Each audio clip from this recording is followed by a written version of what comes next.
the magical moment of conducting, which is you go onto a stage, there's an orchestra sitting, they're all, you know, warming up and doing stuff.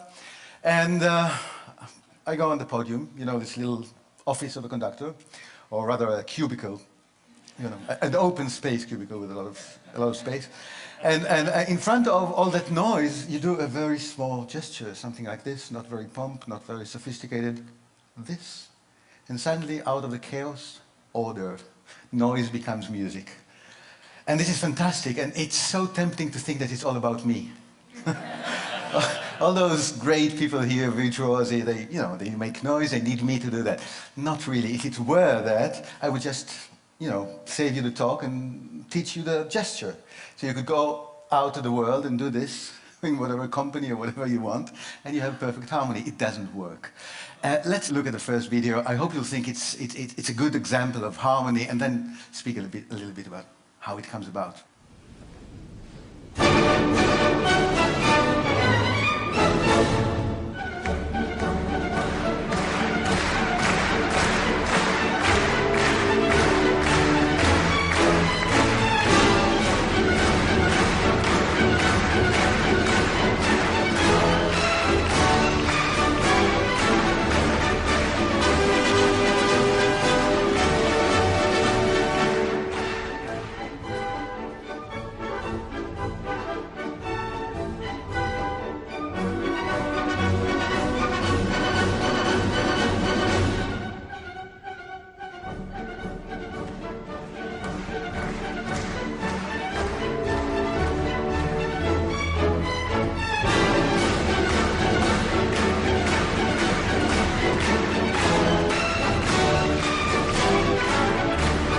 Was that nice?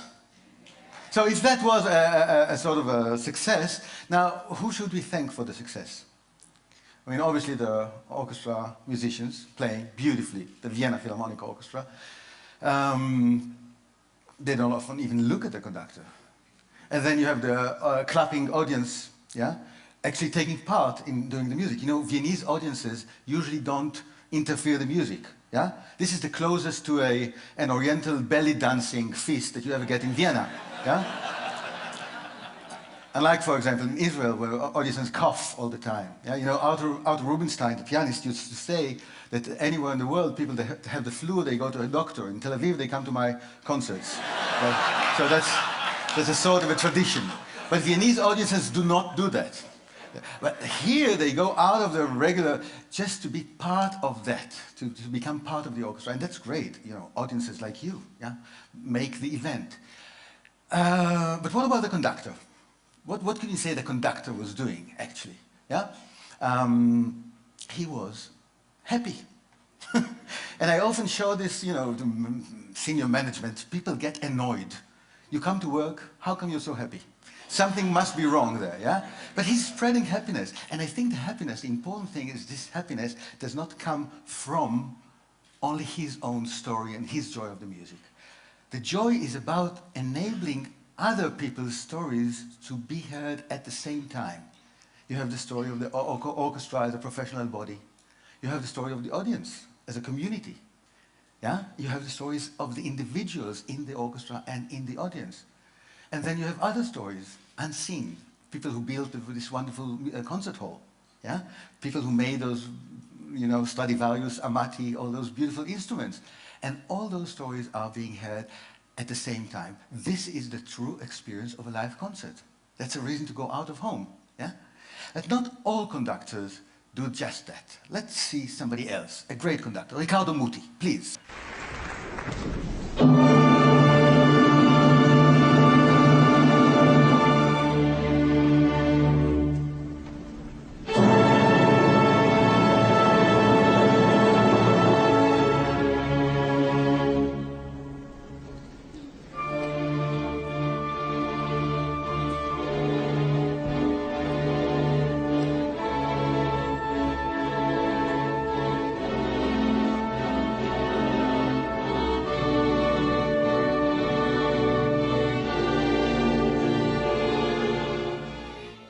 Very short, but you could see it's a completely different figure, right? He's awesome, he's so commanding, yeah? So clear. maybe a little bit over clear. Can we have a little demonstration? Would you be my orchestra for a second? Can you sing, please, the first note of Don Giovanni? You have to sing, oh, and I'll stop you. Okay? Ready? Well, come on, with me. If you do it without me, I feel even more redundant than I already feel. So, please, wait for the conductor. Now, look at me, and I stop you. Let's go.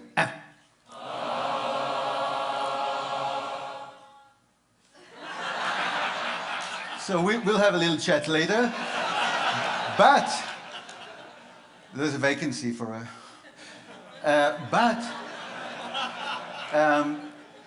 you could see that you could stop an orchestra with a finger. Now, what does Riccardo Muti do? He does something like this. Oh. And then sort of... So not only the instruction is clear, but also the sanction. What will happen if you don't do what I tell you to do? So, does it work? Yes, it works. To a certain point. When Muti is asked, why do you conduct like this? He says, I'm responsible. Responsible in front of him. Now, he doesn't really mean him. He means Mozart, which is like the third seat from the center. So he said, if I'm responsible for Mozart, this is going to be the only story to be told. It's Mozart as I, Riccardo Muti, understand it. And you know what happened to Muti?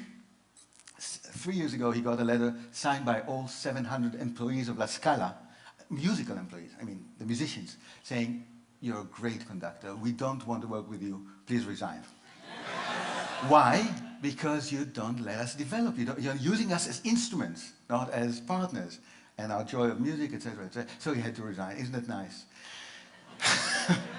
No, he's a nice guy. He's a really nice guy. But, well, can you do it with less control or with a different kind of control? Let's look at the next conductor, Richard Strauss.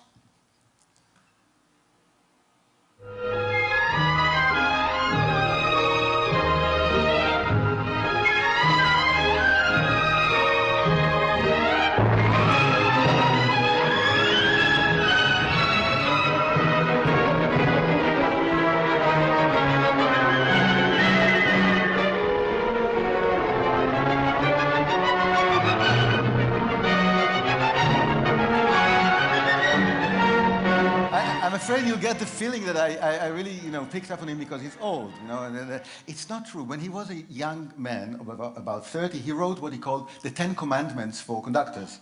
First one was, if you sweat by the end of the concert, it means that you must have done something wrong. That's the first one. The fourth one you like better. It says, never look at the trombones. It only encourages them. So, the whole idea is really to let it happen by itself. Do not interfere. But how does it happen? Did you see him turning pages in the score? Now, either he's senile and doesn't remember his own music because he wrote the music, or he's actually transferring a very strong message to them saying, come on guys, you have to play by the book. So it's not about my story, it's not about your stories, it's only the execution of the written music, no interpretation. Interpretation is the real story of the performer. So no, doesn't want that. That's a different kind of control. Let's see another super conductor, a German superconductor, Herbert von Karajan, please.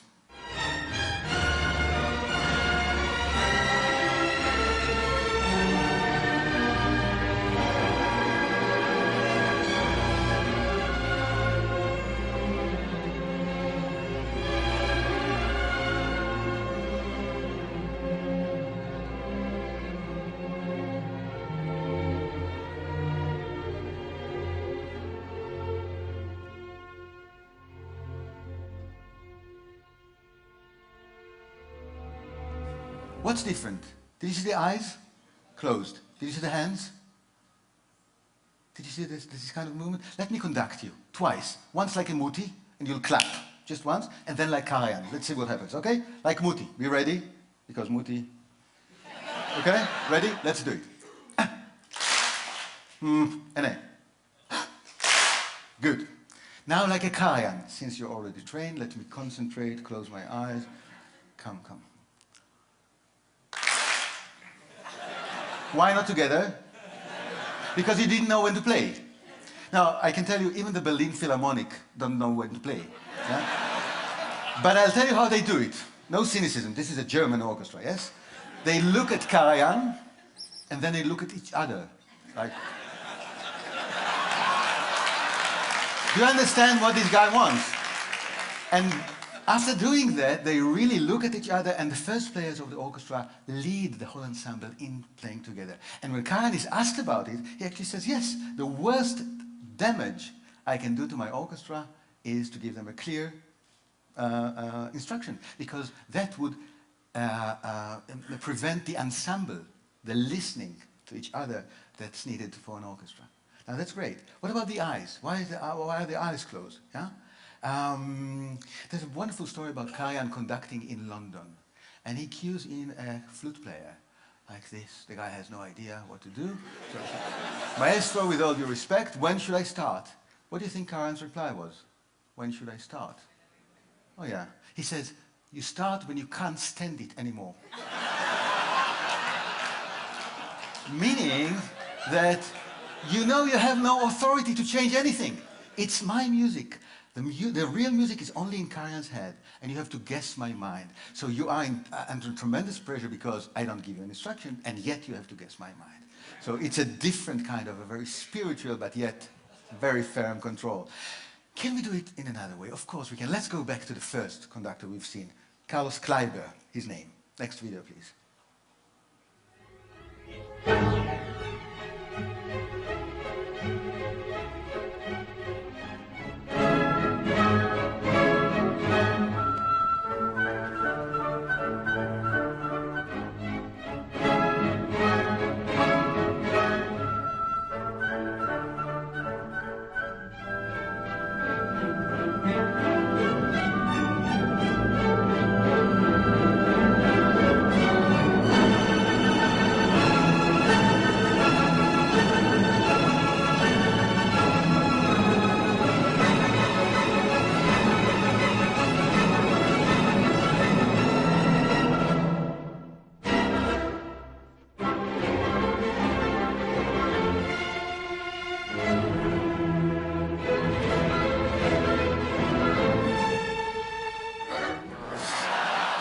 Yeah. Well, it is different, but isn't that control in the same way? No, it's not, because he is not telling them what to do. When he does this, it's not take your Stradivarius and, like Jimi Hendrix, smash it on the floor. Yeah, it's not that. He says, this is the gesture of the music. I'm opening a space for you to put in another layer of interpretation. That is another story. But how does it really work together if he doesn't give them instructions? It's like being on a roller coaster. Yeah? You're not being given any instructions. But the forces of the process itself keep you in place. That's what he does.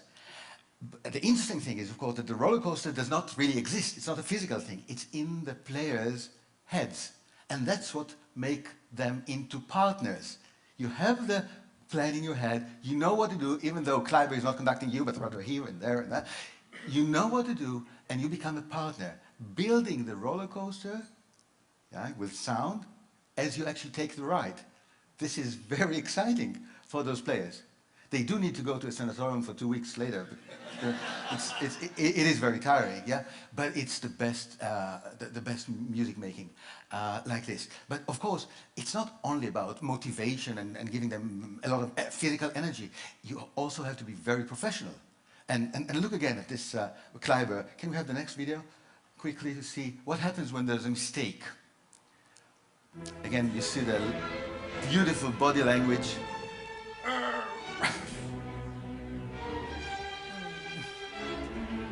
And now there's a trumpet player who does something not exactly the way it should be done. Go on with the video. Look. See? Second time for the same player. And now the third time for the same player.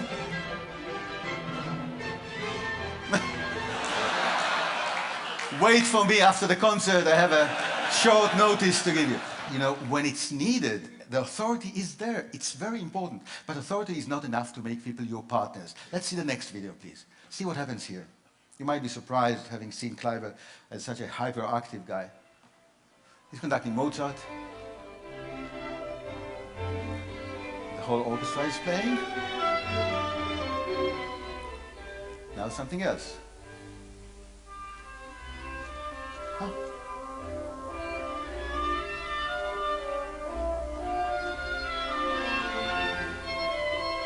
See? He is there 100%, but not commanding, not telling what to do, rather enjoying what the soloist is doing. Another solo now. See what you can pick up from this.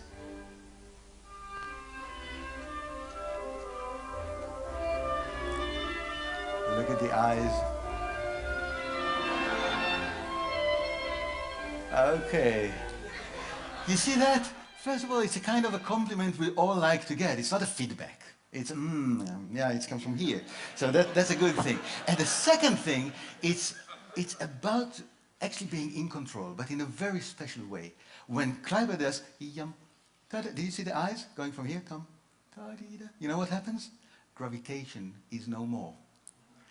Kleiber not only creates a process, but it also creates the conditions in the world in which this process takes place. So again, the oboe player is completely autonomous and therefore happy and proud of his work and creative and all that. And the level in which Kleiber is in control is a different level. So control is no longer a zero-sum game. You have this control, you have this control, and only put together in partnership brings about the best music. So Kleiber is about process, Kleiber is about conditions in the world, but you need to have process and content to create a meaning. Lenny Bernstein, my own personal maestro, since he was my great teacher, Lenny Bernstein always started from the meaning. Look at that, please.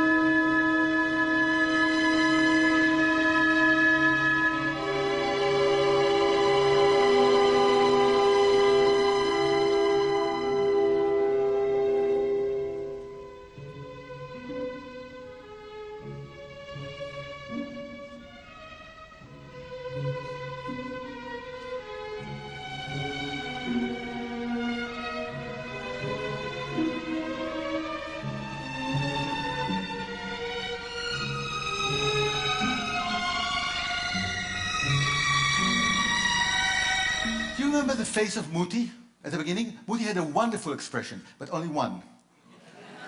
Did you see Lenny's face? You know why? Because the meaning of the music is pain. And you were playing a painful sound and you look at Lenny and he's suffering, but not in a way that you want to stop. He's suffering like, enjoying himself in a Jewish way, as they say.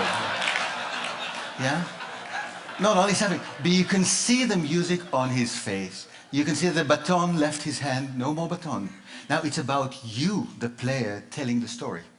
Now it's a reverse thing. You're telling a story and you're telling a story, and even briefly, you become the storyteller to which the community, the whole community, listens to. And Bernstein enables that. Isn't that wonderful? Now, if you're doing all the things we talked about together, and maybe some others, you can get to this wonderful point of doing without doing. And for the last video, I think this is simply the best title. My friend Peter says, if you love something, give it away. So, please.